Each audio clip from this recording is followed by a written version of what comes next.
All right, I will start with mantra if you don't mind. Om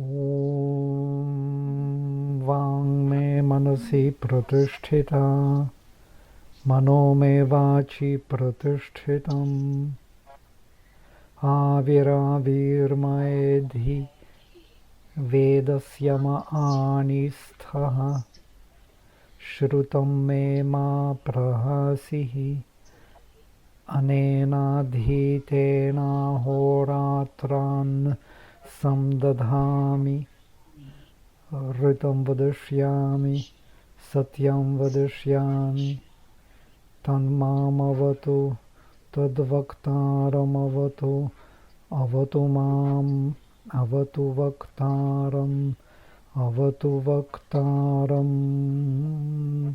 Om Shanti Shanti Shanti.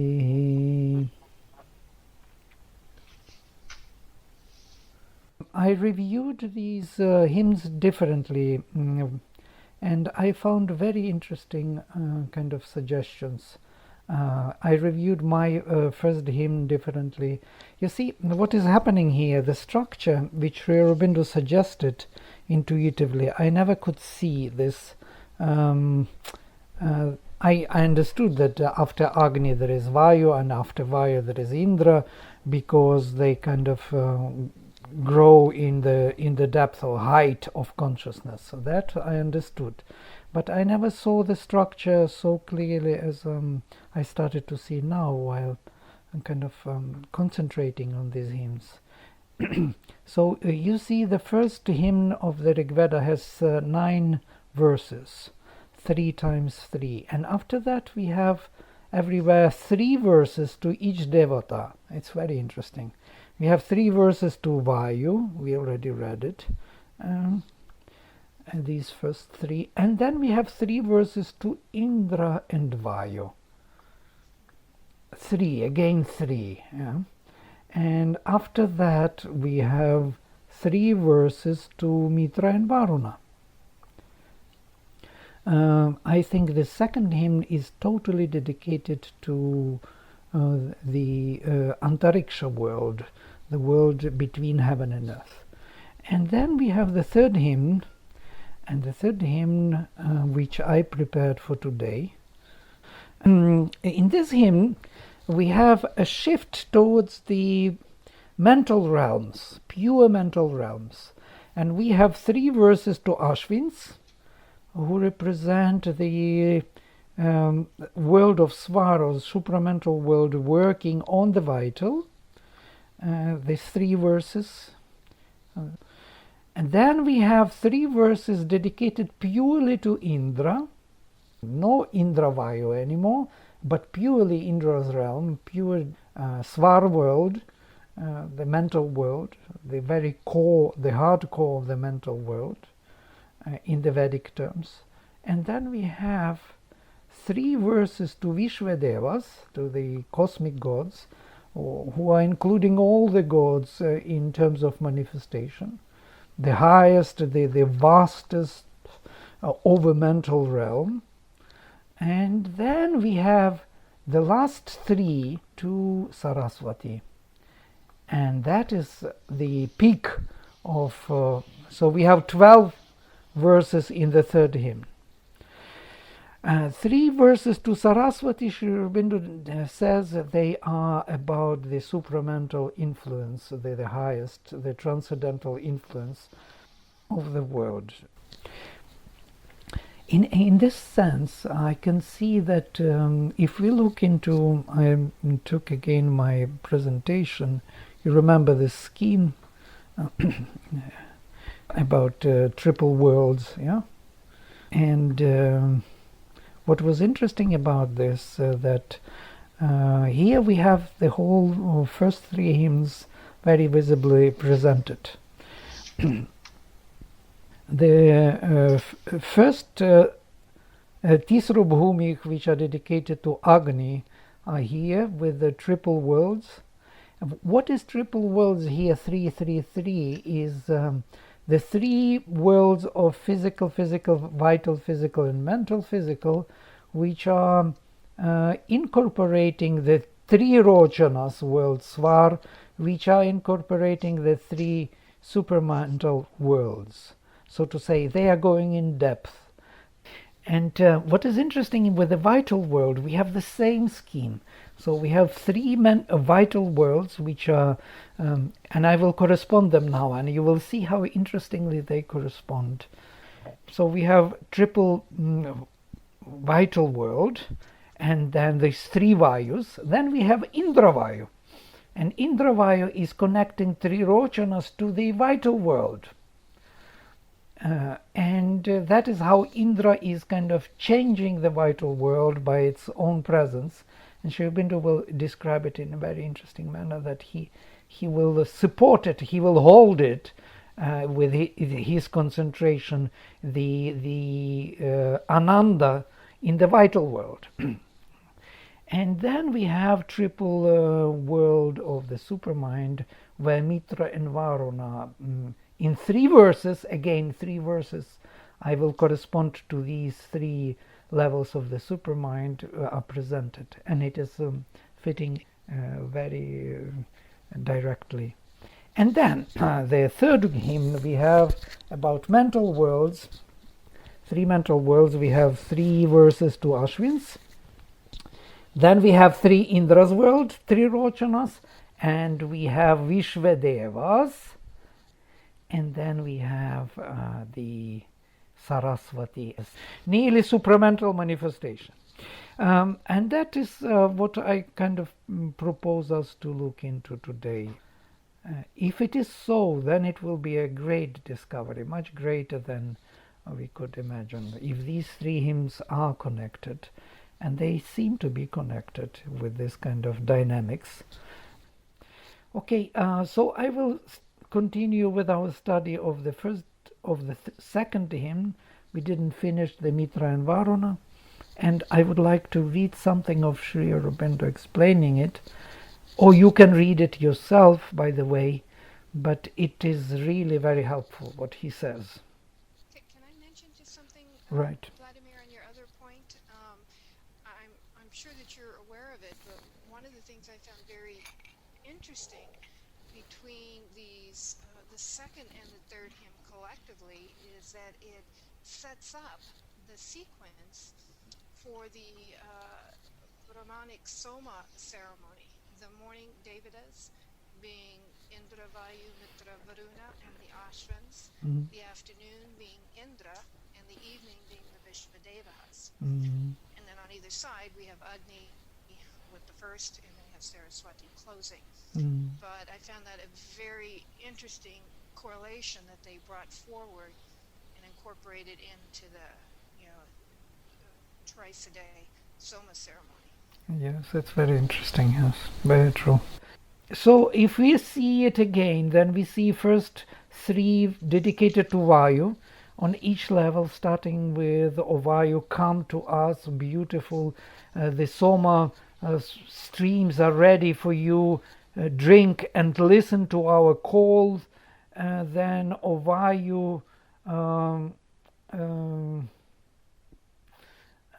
the praises praise you with hymns, Jarante Tvam, and having pressed out Soma, or prepared the delight, and knowing the day. And there is a change, this knowing the day central part. And then there is a highest, Vayotava Praprinchati Dhena, and this is the stream of the voice or the speech.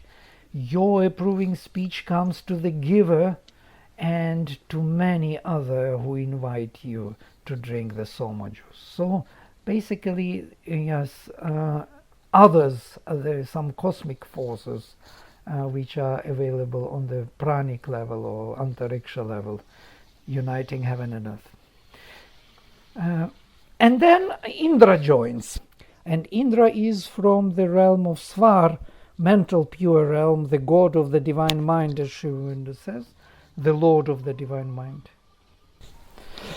and Indra-Vayu, Indra-Vayu together. It's kind of very interesting. For me, it's most significant that Indra can come straight to Vayu and kind of uphold the pranic energy by its own luminous mental power.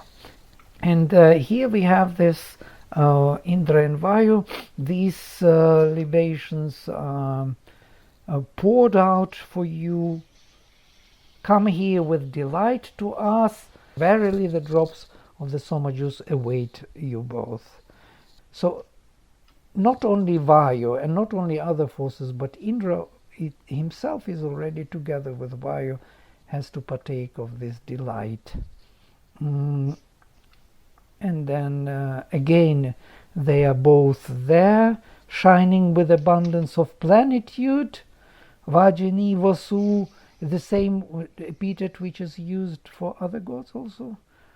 They are kind of luminous with the substantial plenitude or abundance, as Shobendo would be translating. You are aware of these offerings of Soma. Come both quickly here. And then again of them.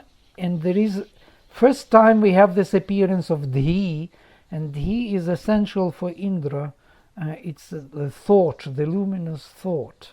Vayu and Indra come to the giver of this delight, of his delight, of Soma, so to say, the one who is pressing out his delight. Approach the prepared one, Nishkritam, Ayatam Upanishkritam, quickly thus by the thought that holds. And this is something interesting, by the thought that holds, and that is Indra's already pure mental domain. It is he who is the lord of this Dhi, and this Dhi is full of luminous light, as you know. In the later tradition it is compared to the Ghi, to the Ghritam, to this luminous mentality, and to Dhyana. Dhyana itself is compared in the later yoga tradition to this Dhi power of holding of any image of things, because Dhi is coming from the root Dha, to hold, to establish. From here we have Dhri, Dha and Dhi, the whole set of roots, meaning holding, concentrating upon.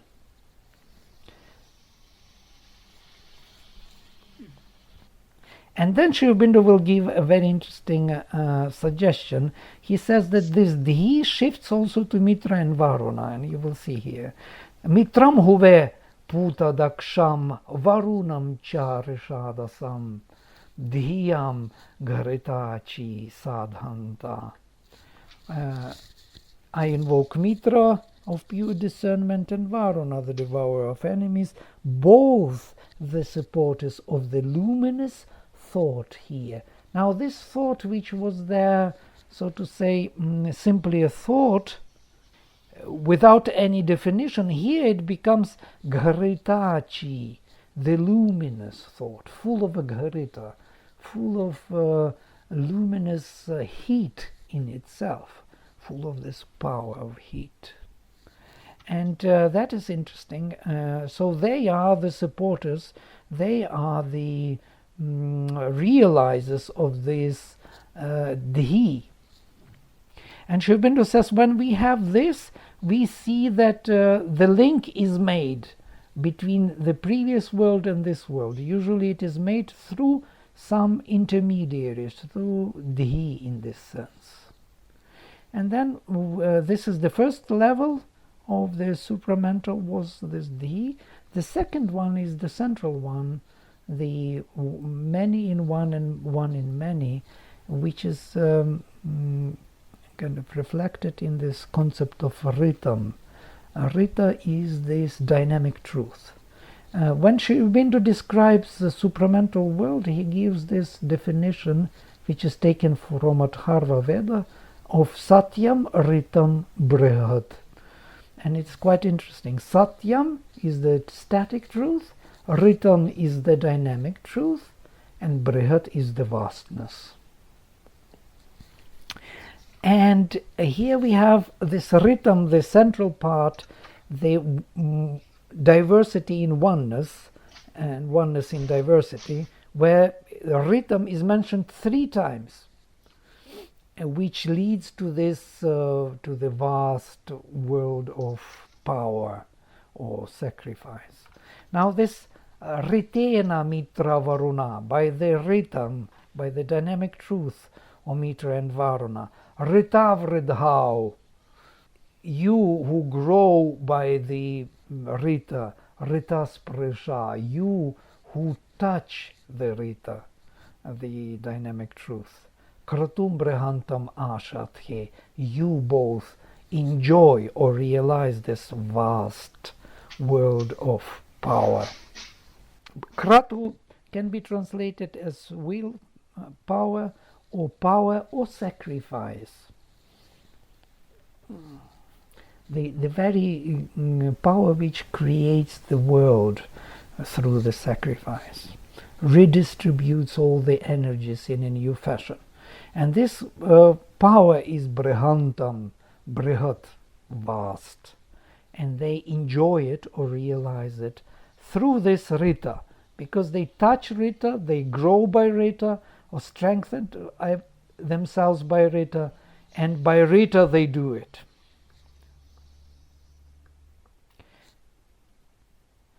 Yeah, Mitra and Varuna are growing here by the truth, and by the truth they who touch the truth realize the vast power of will. I will read also Sri Aurobindo's translations now in a minute of all of them. And the last one, which is the most interesting, which is connecting us to the Daksha world, and as you remember in our presentation, Daksha is the Aditya, who is representing the highest realm of the supermind of Vijnana. The supermind is triple, where we have Daksha, Amsha and Surya, the triple world of 3 Adityas. Here Daksha again is mentioned. Kavi, you are 2 seers. No, not ours. O Mitra and Varuna. Tuvi Jata, you are born of power. Urukshaya, you dwell in the vastness. Daksham Dadhate, you establish or hold Daksha, the discernment and strength, apasam and strength. And this apas is also meant to indicate the creative power of creation, so to say. It is that which produces everything here in creation. It's very close to karma in the post-Vedic literature. Karma.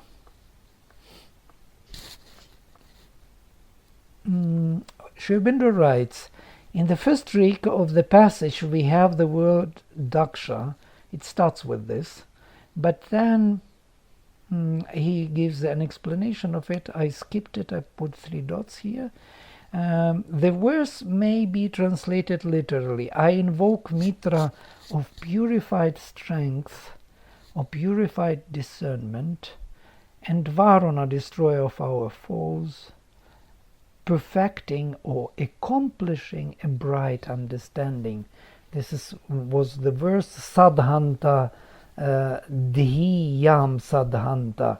They are perfecting the understanding, the bright understanding, this bright thought by which Indra is holding the delight in Vayu. It's kind of world within the world. I have to say a few words about the Antariksha. Antariksha is this world between heaven and earth with the triple Vayu, is an interesting world. It has a depth. We were talking last time that if you go deeper into inside Antariksha, we may come to the place which will connect the supreme world, or the supreme ocean, and this lower inconscient ocean. they are both kind of connected through this passage in Antariksha to our world, to our surface consciousness, to our manifested consciousness. So to say, in order to go below physical, we have to go up into Antariksha, and then we have entry and go down. In order to go also up beyond the mind, we have to do the same. We have to go through the passage of Antariksha and go up. And so these two, I actually put somewhere the picture of it. Yes? So is that sort of like the two spirals that you were mentioning, Vladimir? One coming down from heaven and the other one going up?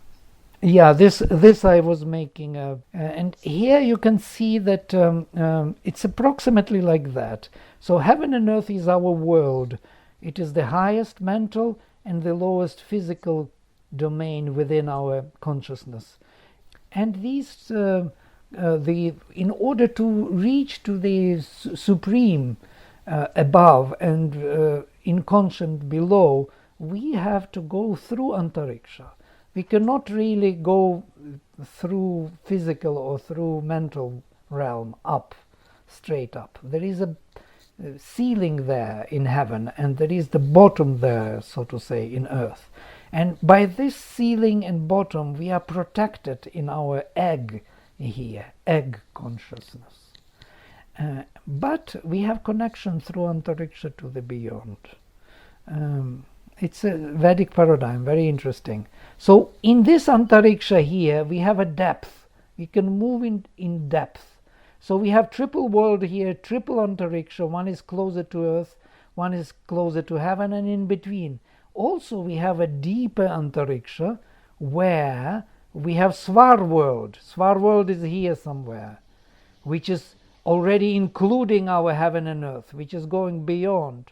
And we have even supramental world, which is even farther, which includes the whole thing here.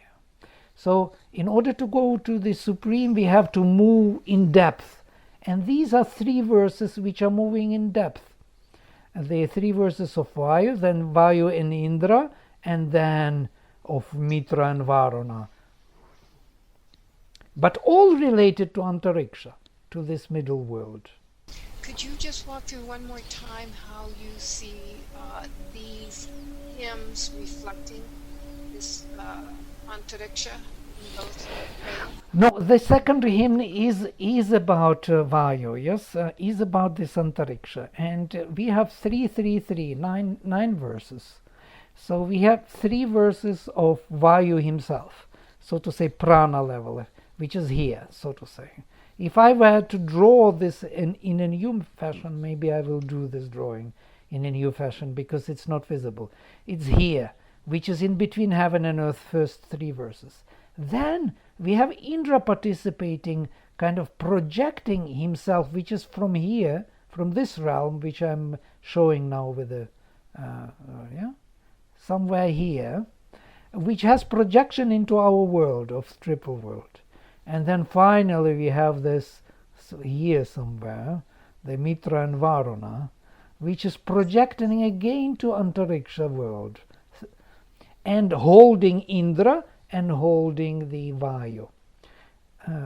And I can see the meaning in it because, and Sri Aurobindo will be talking about it if we read his commentary.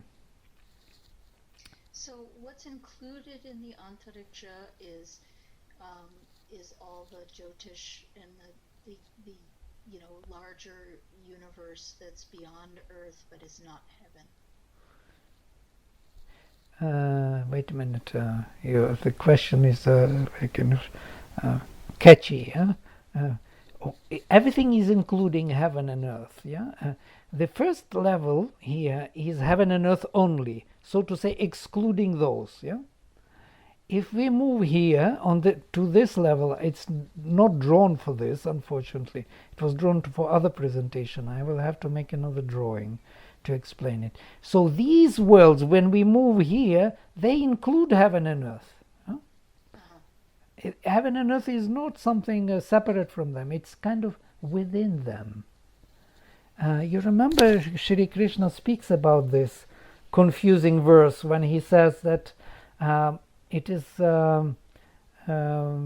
about his Atman, that his Atman is in this world, not him. This world is within him, not he in this world. And that is something which Arjuna cannot understand, and nobody can understand. So this world, heaven and earth, is within the Supreme, within the Sun, so to say. But from inside this egg, we see the Sun somewhere in heaven, and the matter is on earth. We look at the world from within an egg, as if we are, so to say, the center of the universe, and the universe is outside our perception. But truly speaking, the whole universe is within this Supreme. It's a smaller kind of enterprise than the Supreme. Well, it's how can we explain it to the spatial consciousness which is born within the egg, other than this way? Yeah? It's a symbol. I'm speaking symbolically. Of course, it's not one-to-one. Kind of, it tries to convey this idea that the world, vital world, is greater than physical, and the mental world is even greater than vital. Yeah. And the supramental is including all of them within itself. Well, so is that the relationship between Atma and Brahm? What do you mean? Can you explain? Atma and Brahman were really the same thing, but one Atma is our Atma, and Brahman is the totality of all consciousness, but it's the same consciousness. It's the same thing, but it has it has a different maybe character to it. You're talking philosophically, or you're talking because it's important from what and what paradigm you're talking. Vedic? It's not Vedic, definitely. Yes, I'm talking, I guess, about Vedic. Except, I'm talking about Vedic. I'm talking about consciousness. I'm talking about right. The distinction between totality, which is my totality, and the totality of all that there is, always, for everything. So I'm wondering if that's the same in this drawing. One is the ocean. Well, I guess you can't call Atma having anything to do with Earth, nothing whatsoever. But why not? The picture I keep getting is, you mentioned once, Vladimir, in a different context, those little Russian dolls that fit within each other. Right. That maybe it's like that one encompasses the other. And it maybe in the center is kind of the heaven and the earth, what we see, but around that, as in these circles that you've got going around, are other layers of right. consciousness. Maybe consciousness or reality. Yeah. Right. When we speak about Atman and Brahman, there is a very clear definition of both by Upanishads, given that Atman is Brahman, Brahman is Atman. So what is the distinction between them? And the distinction is clearly defined by that Atman is nothing but the, so to say, self-perception of Brahman. Yes. Sri Aurobindo says that when the existence decided to be, or envisioned itself to be qualified, so to say, the existence, consciousness and bliss, which is Brahman, envisioned itself to be qualified, it saw itself as existent, conscious and blissful, and that is Atman. Existence is Brahman, but existent is Atman. Consciousness is Brahman. One be earth and one be heaven? Can Uh, you say that? Heaven and earth is an interesting thing, and they have treatment in the Veda as both. Sometimes they speak about these two as he and she. Yes, heaven is he, and earth is she, so to say, Prithvi, and Dyauch. Dyauch is he, and he is compared to the bull, who is kind of rushing down and conceives the earth with the rain, and she brings to birth all the creatures as a conceivement. But sometimes they are treated as both mothers, as two she's. Both of them, Dyava, Prithivi, are seen as two she's, and they are even compared to the two mothers, and they feed the fire, both of them. And when Sri Aurobindo says they are mentioned as two mothers, heaven and earth, they mean mental and physical consciousness, he says. Actually, Sri Aurobindo is the only one who dealt with these difficult issues. I don't think anybody could explain these things, the change of gender and so on and so forth.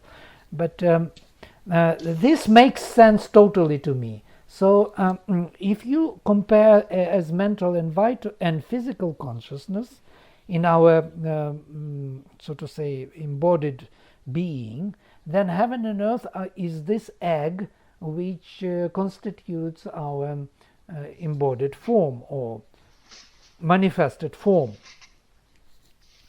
But if we speak symbolically about heaven and earth as a higher realm of consciousness and the lower hemispheres, which is also spoken in this way, and they don't even make much distinction because of this cryptic language in the Veda, then we mean something above us and something below us.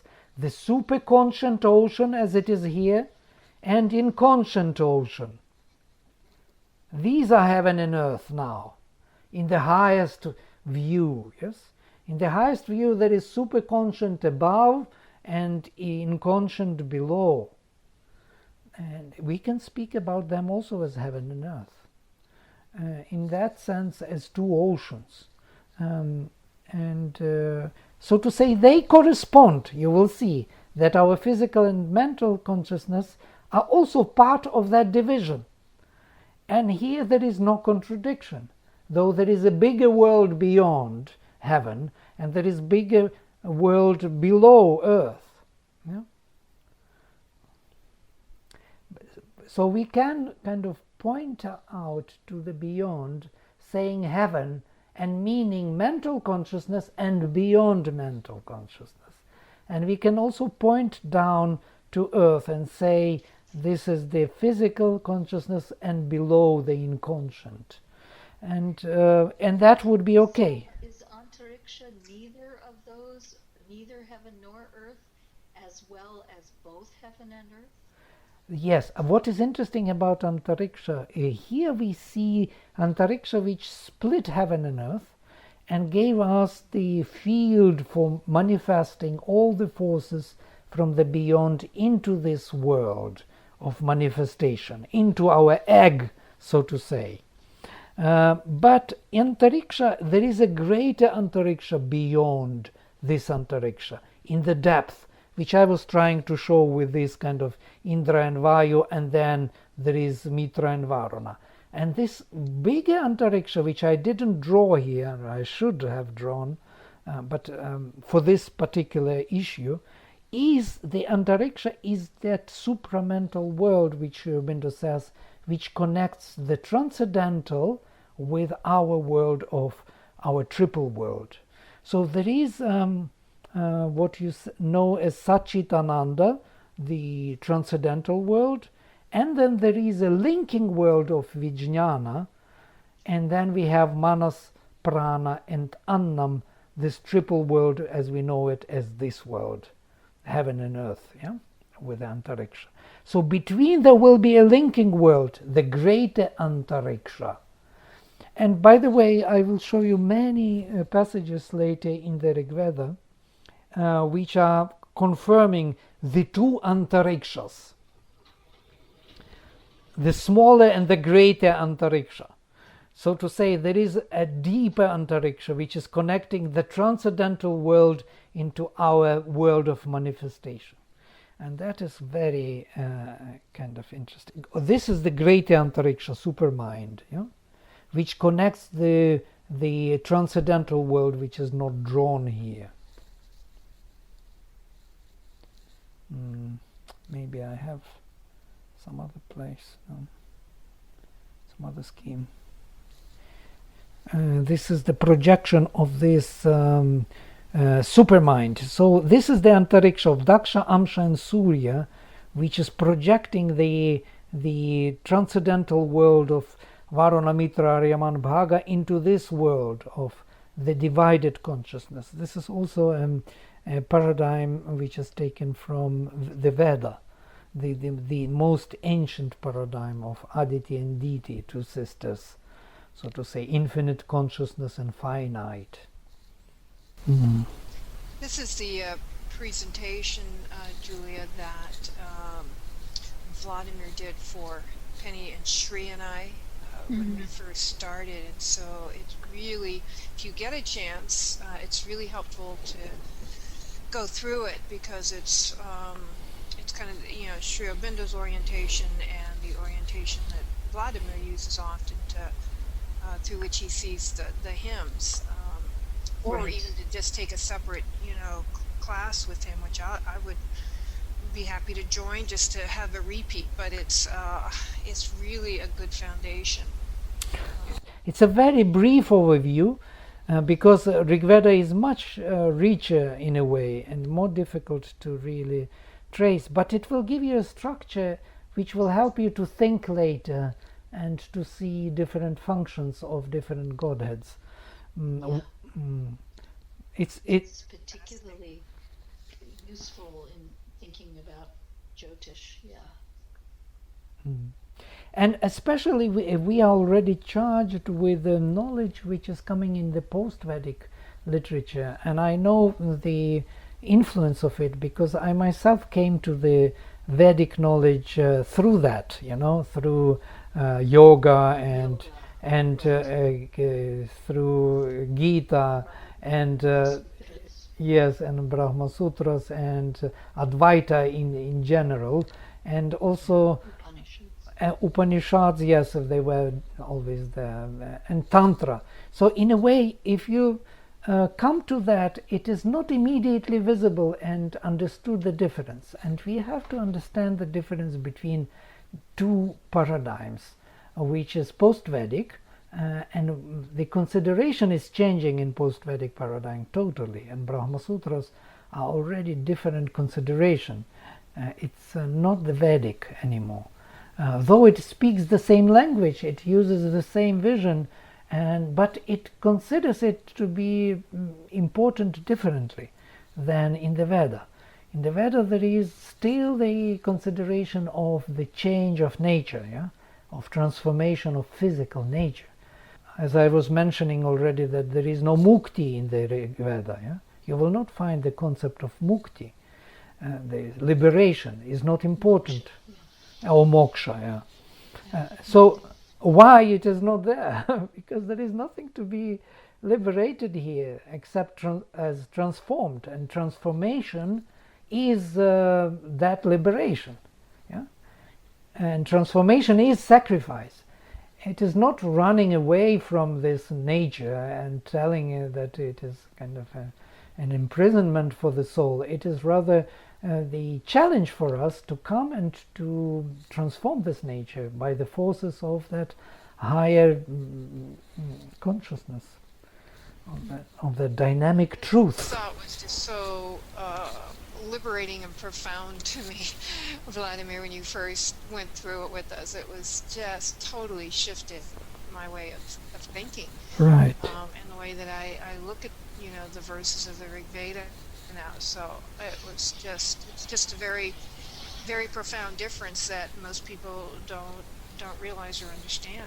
Yes. It's huge. It's really huge, and it looks like very simple because what new are we saying? Nothing really much, But if you start looking with these eyes, you will see completely different picture in the Veda, and it plays differently, and it makes sense differently, and makes sense much more than simply looking for moksha, because moksha is not an issue anymore. There is nothing to be free from. There is only a way to embody and to manifest the divine in this world. It's more and more this kind of physical oriented spiritual consciousness. It is looking for the physicality, for the physical embodiment. And when you said that we cannot call Atman the physical world, in the Veda, Atman is the physical body. And you will be reading about it throughout, and this is a shocking thing, because what happened later in post-Vedic literature is this shift, kind of taking away Atman into the domain of some kind of spirit, but Atman itself is the self physical, vital, mental, supramental, and transcendental self, including physical. In the Vedics, what they call Purusha, is that what they, when you hear that in the Vedic language, right, Atman is the same as Purusha? Right. Purusha is also interesting term. It appears only in 10th mandala, and before we don't have Purusha, yeah? And Purusha is the consciousness, so to say, which is representing Atman for the sake of manifesting it. And how to put it right? It is Atman, but in terms of consciousness, not in terms of the self.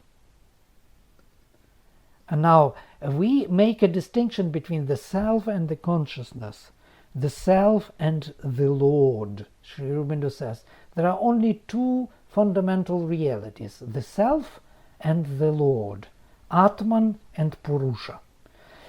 In Aitareya Upanishad, as you remember, Atman himself created Purusha. He took Purusha out of the lower waters, apas, and concentrated upon it. And then Purusha broke forth. Yeah? His mouth broke forth. From mouth, speech. From speech, fire was born, and so on. So all these devatas, faculties of consciousness, were created by Atman out of Purusha. So they are, so to say, related, but they have difference. So Atman is more fundamental towards the reality as the self, so to say. And in the Taittiriya we will have identification between the two, Atman and Purusha. But still it will be mentioned that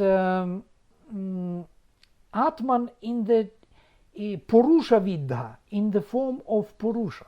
Atman in the form of Purusha. So because Atman can be not only in the form of Purusha, it can be in any other form as a self. It doesn't need to take the form of Purusha, or the form of consciousness. It can stay as a self in itself. And here we have a fundamental difference. Actually, we have to come to these things when we will be looking into it from Upanishadic point of view. But in the Rigveda, it's not a case altogether. There is no such issue philosophical. There is a self on all the levels, and this self has to manifest the divine. And there is the dynamic truth which is helping it. So to say, rishis are looking at this world with the look of the involutionary beings. They still remember the heaven, as Sri Aurobindo says, and they look at the possibility of embodying it, that higher consciousness, on earth, in material world. They want to do this. For them it is the most attractive proposition, to embody the divine in matter, to bring all those higher consciousness and powers, cosmic powers, into the manifestation and embody it in a human being, in the material frame. And they are doing it. so to say, they are offering everything from our material consciousness to this transformation, Agni, which is taking it and transforming it into its divine prototype. Because everything here is, so to say, symbolically representing the higher consciousness, but was forgotten, so to say, and has to remember again, or to be brought to this consciousness again by these forces. We have to see this double creation once with you, and you will see what is really happening from the point of view of this dynamism, that there were two stages of creation, and one is supposed to bring the other to its own awareness, self-awareness, which we call the process of redemption, or bringing back to its own self-awareness. And so, and that is the transformation, that is the sacrifice.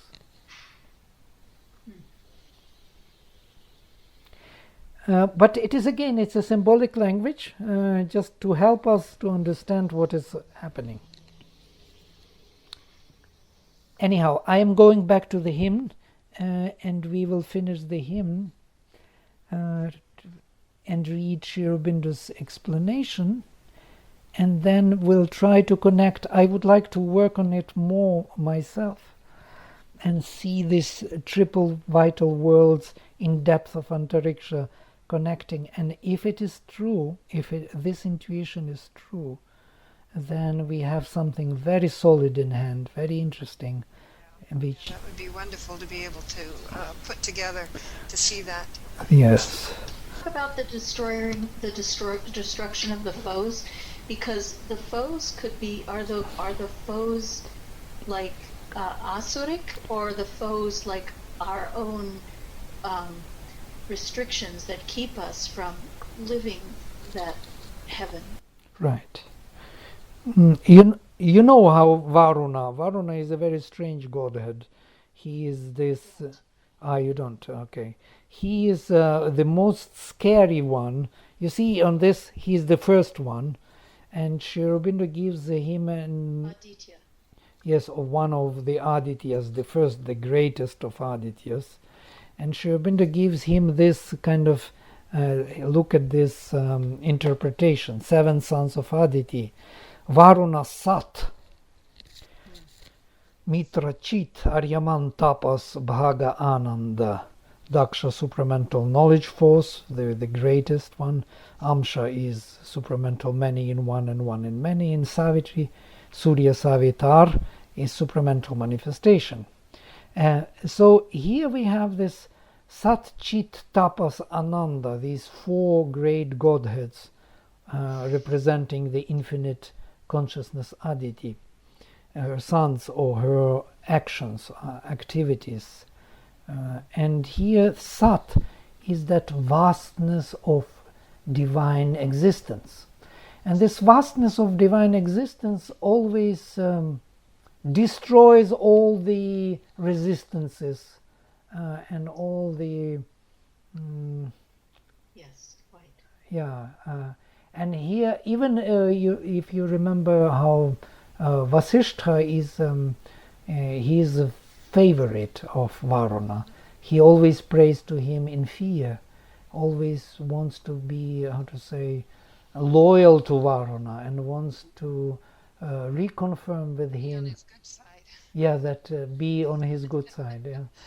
He's always afraid of Varuna because nobody can really match his ultimate status of divine existence. Nobody here in this manifestation, and he knows this, and he always tries to do it.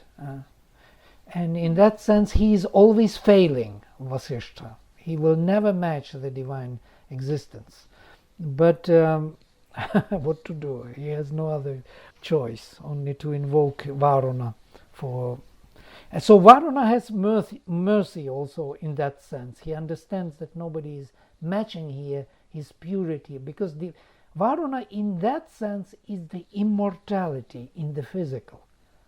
who is here immortal in the physical?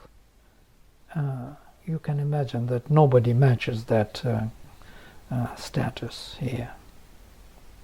They also, don't they say in several places, and at least in the later Vedas, but I suspect also in the Rigveda, I just can't recall offhand, but they often call Varuna the god of the night. And when I think of the way he's described here, destroyer of our foes, destroyer of our darkness, destroyer of our ignorance, it seems to me that that's connected perhaps to his being described as the god of the night. Right. Usually it is in the later post-Vedic literature, especially in Brahmanas. No, usually it is there that he becomes the lord of the night, the ocean, notice. The waters. Yeah. The waters. And that ocean is actually that primary consciousness, or primary being consciousness, that Sat. And notice at this scheme that Varuna is not only on one side, on the luminous side, he is also on the dark side of the inconscient. He is the Sat, the existence, which is luminous, fully aware of its own divine, so to say, quality, and also that which does not have that quality, that inconscient, where there is no consciousness, but it is Sat. It still exists. Yeah, it is the existence. So it is Varuna there below and Varuna there above. And in this sense, of course, it is difficult to comprehend such a being. So are we saying in part that he represents an aspect of both oceans? Right, exactly. Okay.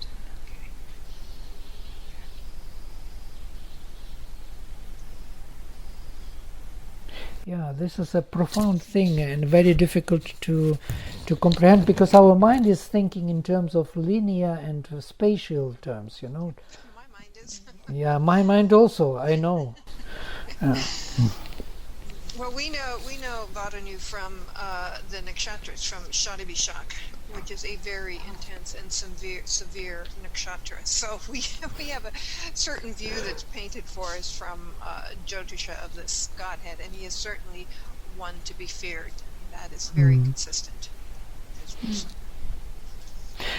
Well, it's fearful because it's empty, because it's vast and unmanifest in every way. It's just purity of existence itself. And it's, unless we drop into that place ourselves, it seems fearful because it doesn't have, it would appear that it doesn't have life in it because it's so silent and so empty. But of course all life comes from that.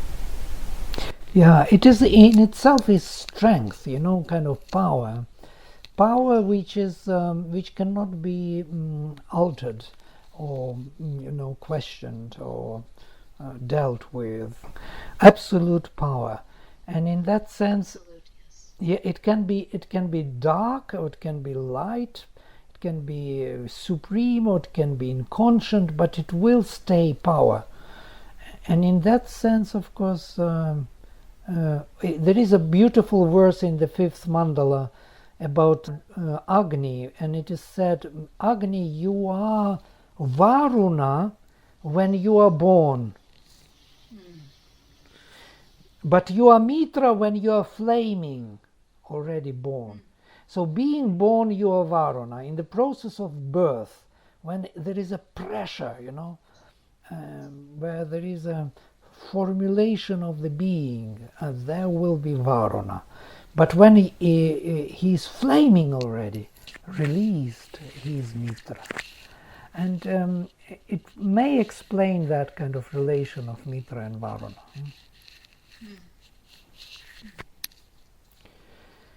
So these... Yes, because Mitra is never him two alone without Vladimir except in one hymn, right? So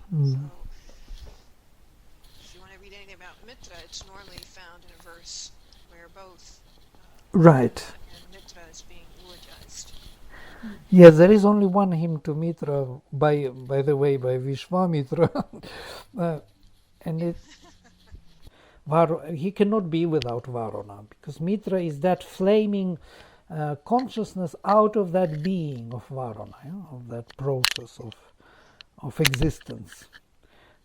So It seems to me that, they're both in that vast, who dwell in the vast, unmanifest emptiness of unmanifest creation. But Varuna is the vast without character or qualities or anything. It's just silent, purity of total unbounded silence. And Mitra is also pure unbounded silence, but it contains the dynamism to the warmed up quality that enables manifestation to come from there. Varuna is from root vri, to cover. Uri, or from here we have uru, vastness.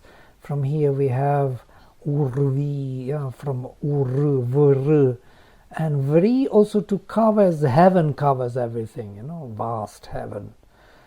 And from this root we have also vritra produced, the obstructor, because he also covers, but he obstructs.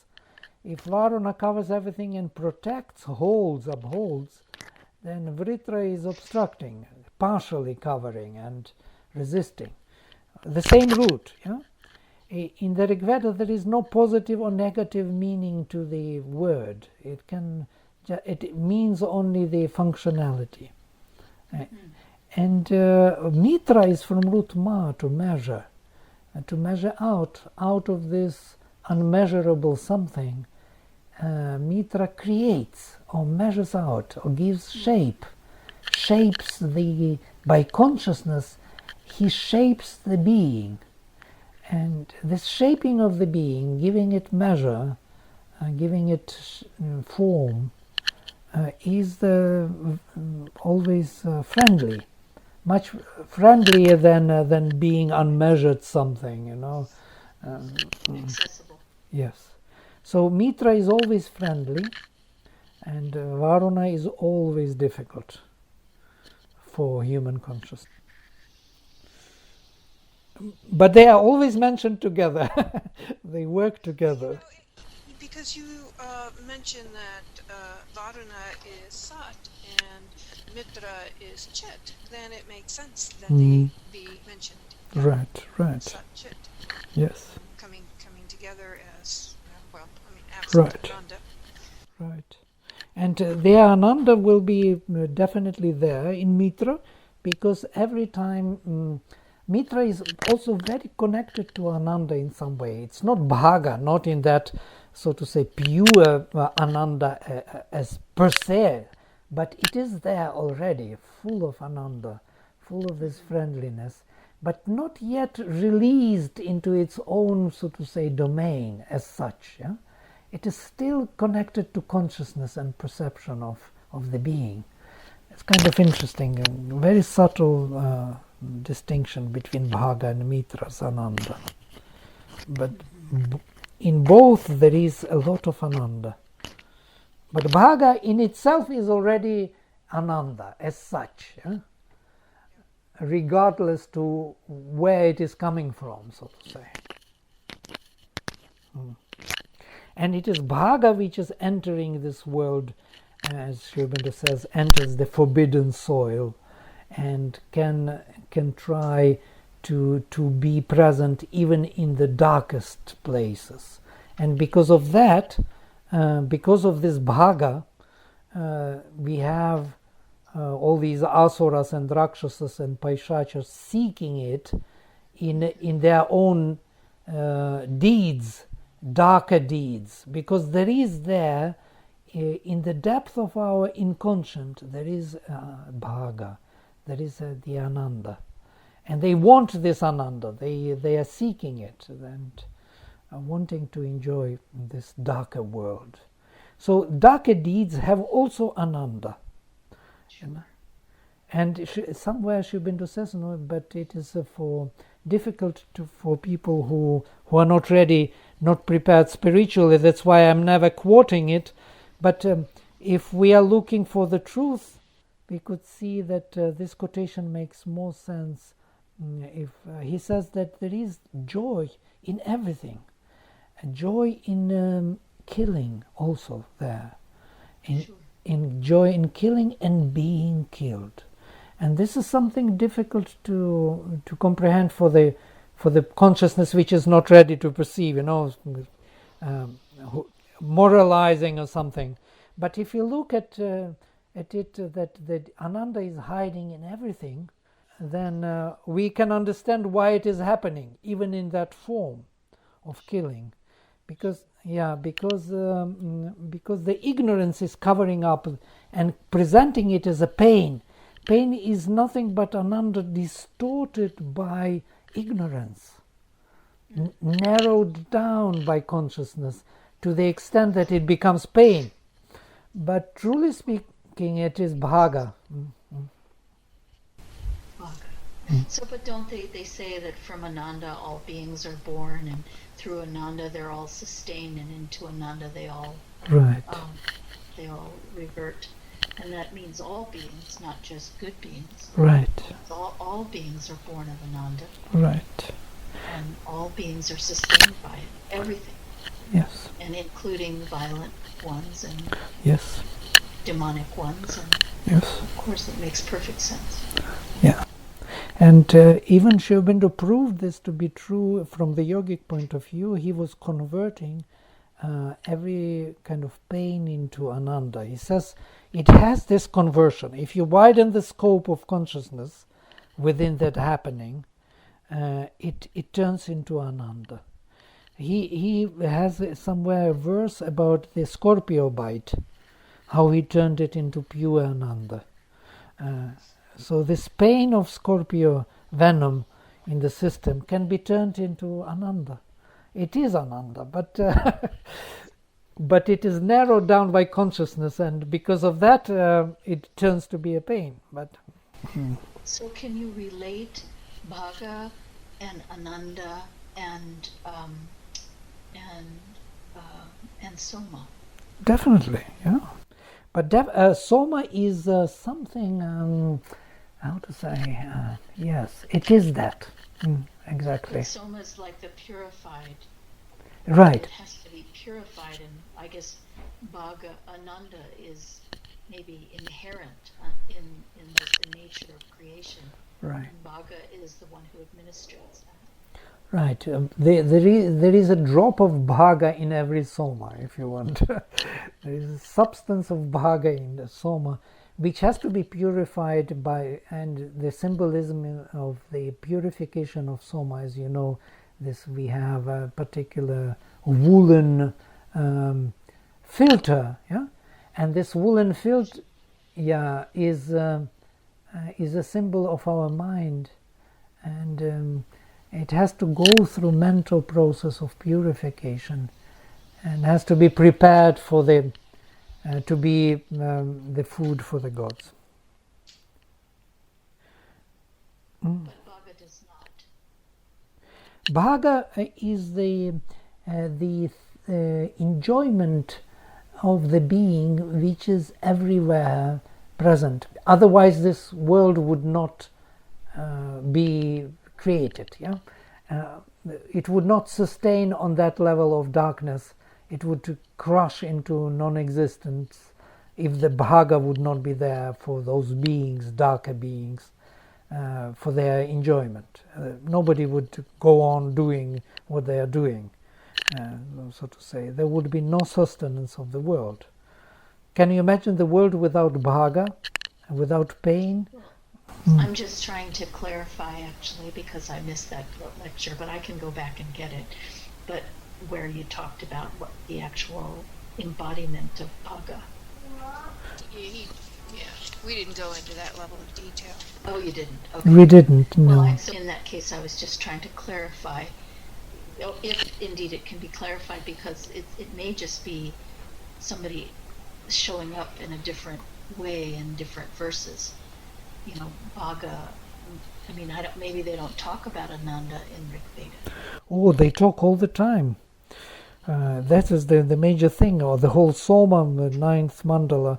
We will come to it. Ananda is the reason of this world, yeah, the aim, and the means for gaining immortality. Immortality is the purpose, yeah, the meaning. So one is more is it's just a different level then of order of reality, where one is having to do with heaven and immortality, and one has to do with the earth and the reason for anything being done or created on earth is Bhaga. Right, wait a minute. There is no immortality in heaven. In the Rigveda there is immortality on earth, and this is the different paradigm which we lost. We think about immortality in heaven, but they don't think about immortality in heaven. For them it is this transformed or manifested divine in matter. That is immortality. And immortality is intrinsic, inherent in the physical being. It is that soma. It is already approved. They want to distill it. It is there. It has to be purified and offered to the higher consciousness, which can embody it. And once it is embodying it, then this self, which alone is Varuna, becomes immortal, as he always was. So to say, the transformation of the mortal being here into the immortal being is through this soma, which is inherent in the being, and that immortality, soma, he is amritam, yes, ambrosia, is already there. In terms of delight of the infinite existence. By the way, there are many interesting things coming from this, that soma is this delight which can be offered to the higher consciousness. Because, for example, physically speaking, the law of the preservation of energy, what does it mean really? Did you think about it? That energy is never exhausted. It is only changing the form, so to say. If I burn something, it goes into another form, but it is not spent. So the same would hold true for Ananda and Amrita. Right. So if there is something here which is already immortal, but on the surface, on the kind of surface consciousness where there is less consciousness, it doesn't sustain, and so it kind of changes its form. But in principle, so to say, in depth, it is already there. So it has to be kind of brought to the surface with the help of the gods, with the help of the higher kind of cosmic, more luminous powers of consciousness. They have to be engaged by getting to the soma. I mean, getting drunk by the soma, they will be doing the transformation. So the idea is very interesting of how to transform our physical life into the divine prototype. Vladimir, if we go back to Julia's question about the difference between Vaga and Soma, which I'm still not sure that I'm clear of. Is it would it be correct to say that Soma is the substance of delight in everything, and Vaga is the state of enjoyment or enjoying that delight? I mean, I'm still confused as to how we would differentiate Vaga from Soma, or the state of Vaga from the state of Soma. Is it Vaga or Bhaga? Oh, well, I'm probably saying it wrong. You'll learn, Julia. My Sanskrit is something to be desired. Bhaga. It's Right. Bhaga. It's shorter, but it's bh. So she was right. Mm. Bhaga. Yeah, and from here we have Bhagavan, yes? He is the Lord of Bhaga. Mm. Yes, the distinction between Bhaga and Soma is difficult to make immediately, but we can say that Bhaga itself is the quality of enjoyment of this kind of consciousness in our being. Yes, but let us start from the very beginning. There is consciousness and being. There is being only, which is conscious. More conscious you are, more bhaga you have, more ananda. Okay. It's a simple thing.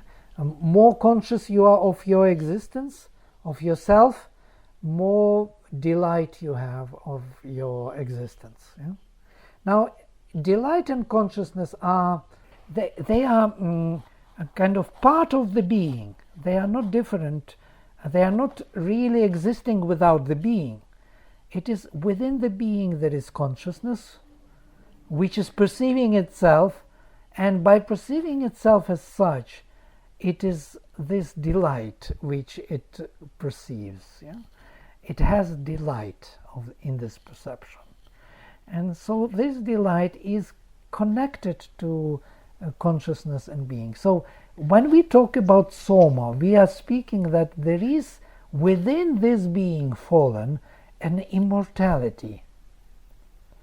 And this immortality, this substance, this juice of our immortal being is full of delight.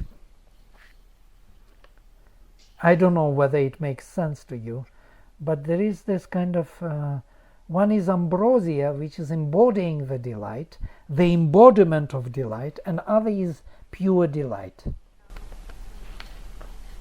it's starting to make a little more sense.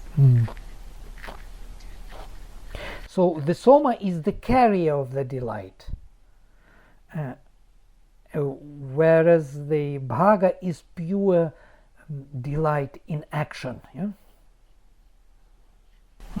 But he's a devata. Bhaga is a devata. Yes, because he represents the conscious divine being. So what else it could be? Yes, Soma's a devata also. right. Yeah. Devata. But, yeah. No, I think that helps, Vladimir. I don't know about you, Julia, but I have to clarify it in my mind. Okay, but we want to know it mentally, and it is we need to use It's an words, experience. right? Yes, we can close with a mantra, and I will close today, and then we may also do such practice that everybody will open and close with a mantra every time we start our sessions, one by one. Okay, today is my turn. Om Vang me manasi pratisthita mano me vachi pratishthitam aviravir maedi vedasyama anistha shrutam me ma prasihi anena dhitena horatran samdadhami aritam vadashyami satyam vadashyami tanmam avatu tadvaktaram avatu mam avatu vaktaram Om Shanti Shanti Shanti